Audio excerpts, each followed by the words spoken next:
R. Kelly, from stardom to prison. What we know now. Once a king of R&B, now a convict serving decades behind bars. This is the story of R.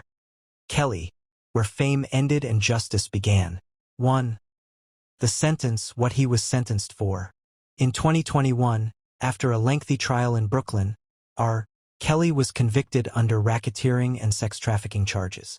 A federal jury found him guilty of operating a criminal enterprise that exploited girls and young women over decades. 1. On June 29, 2022, he was sentenced to 30 years in prison. Then, in Chicago in 2023, he was convicted on child pornography and enticement charges, adding another sentence. 3. Because most of that was ordered to run concurrently, his total official sentence stands around 30 to 31 years behind bars. 2. Where he's serving the sentence. R.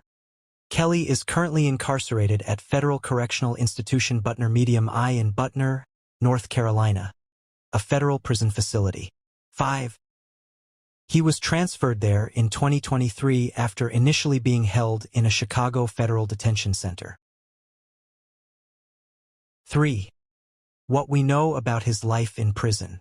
Despite the decades-long sentence, recent filings and statements by his legal team have shed some light on Kelly's life behind bars and the trouble he's allegedly faced.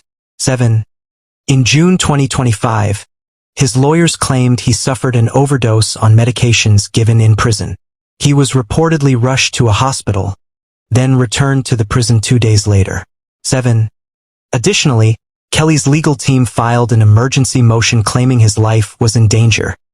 They alleged there was a plot by prison officials and inmates to have him killed. 8.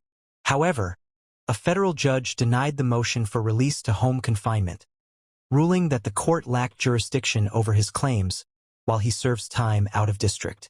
9. On a different note, and perhaps surprising to some, Kelly reportedly claims he's been writing music behind bars. He says he's written 25 albums while incarcerated. 4. What this means, reality check and takeaway. R. Kelly's story is a stark example. From fame and fortune to decades in federal prison for crimes against some of society's most vulnerable. That sentence and the appeals court's ruling in 2025 reaffirmed that the justice system held him accountable. 11. But the claims of mistreatment, overdose, and possible threats inside prison raise serious questions about inmate rights, prison conditions, and justice even after conviction. Whether you followed his music career or watched his trials,